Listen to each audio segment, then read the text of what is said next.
झारखंड आंदोलनकारी शहीद निर्मल महतो जी की जयंती के मौके पर होटल गंगा आश्रम में कुर्मी विकास मोर्चा की एक विशेष संवाददाता सम्मेलन का आयोजन मोर्चा के केंद्रीय अध्यक्ष शीतल ओहदार की अध्यक्षता में संपन्न हुई। आयोजन किया गया आज टोटोमिक कुर्मी समाज की ओर कुर्मी विकास मोर्चा की ओर से प्रेस कॉन्फ्रेंस रखा गया है। रांची के राजधानी में कुर्मी छात्रावास नहीं होने के कारण झारखंड के कुर्मी छात्र छात्राओं को बहुत सारी दिक्कत का सामना करना पड़ता है। इसलिए कुर्मी विकास मोर्चा की ओर से निर्णय लिया गया है कि राजधानी में एचएसी क्षेत्र में 200 बेड का एक छात्रावास होगा, 10 रूम का एक अतिथिशाला होगा और एक धर्मशाला होगा। ये सब कुर्मी विकास मोर्चा की ओर से हम लोग तैयारी कर रहे हैं और बहुत जल्दी इसका आधारशिला रखेंगे, क्योंकि बहुत सारे एग्जाम होते हैं बाहर से, धनबाद से, जमशेदपुर से, बहुत जगहों से कुर्मी छात्र छात्राएं रांची आते हैं और उनको फुटपाथ में रहना पड़ता है। इसलिए उसको देखते हुए, दिक्कत को देखते हुए कुर्मी विकास मोर्चा ये प्रयास कर रही है कि उनका रहने का व्यवस्था हम लोग करें, छात्रावास का निर्माण करें। और दूसरा है कि मेरे समाज में, कुर्मी समाज में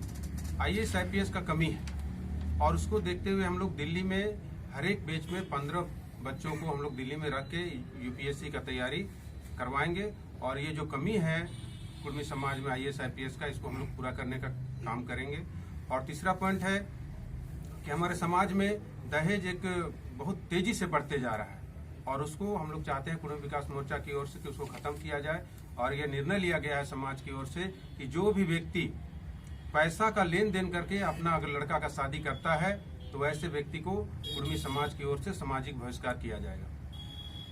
बहुत पैसा खर्च होगा छात्रों के लिए, कितना का बजट है तो कैसे जुटाएंगे? पूरे राज्य में कुर्मी विकास मोर्चा गांव-गांव में संगठन बना चुकी है,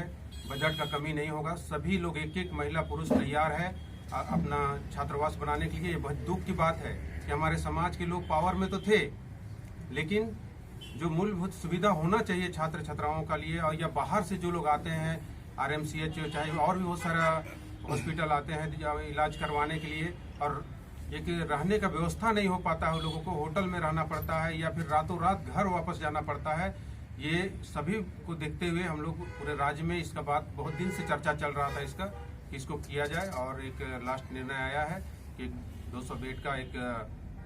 छात्रावास होगा और 10 रूम का अतिथिशाला होगा और एक कुर्मी धर्मशाला होगा। आप लंबे समय से राज्य सरकार से मांग कर रहे हैं कि अनुसूचित जाति में शामिल किया जाए, अनुसूचित जाति में, उस पर क्या कुछ? टोटोमिक कुर्मी जाति का जो वर्षों से मांग रहा है कि उसका जो संवैधानिक अधिकार है उसे अनुसूचित जनजाति की सूची में सूचीबद्ध करने का, वो मांग को लेके हम लोग मुखर होकर लड़ाई लड़ रहे हैं। अभी कोरोना के चलते आंदोलन नहीं हो पा रही है, लेकिन तैयारी गाँव-गाँव में चल रही है। कोरोना का जैसे ही थोड़ा इसका प्रभाव कम होगा और उग्र आंदोलन होगा, हम लोग आशा कर रहे हैं राज्य सरकार से, हेमंत जी से, कि उग्र आंदोलन करने का मौका ना दे और उससे पहले ही कुर्मी को अनुसूचित जनजाति की सूची में सूचीबद्ध करने का जो हम लोग का मांग है उसको कैबिनेट से अनुशंसा करके भारत सरकार को भेज दे। ये निर्मल महतो का जयंती है तो इसका अवसर पर सरकार से मांग है? हमेशा हम लोग मांग करते रहे, इस बार JMM का सरकार आई है तो और आशा बढ़ा है, क्या कि JMM से ही निर्मल दा थे और वो झारखंड आंदोलन को अंजाम तक निर्मल दा ही पहुँचाए थे। हम लोग का ये भी मांग है कि 8 अगस्त जो उनका शहादत दिवस है उस दिन छुट्टी का घोषणा हो राज्य स्तरीय, और उनको राज्य सरकार, बहुत दुख के साथ हम लोग कहते हैं कि हम लोग तो चिल्लाते हैं कि शहीद निर्मल महतो, लेकिन राज्य सरकार अभी तक शहीद का दर्जा उनको नहीं दिया है, उसको भी राज्य सरकार शहीद का दर्जा दे। ये हम लोग का 2 मांग है।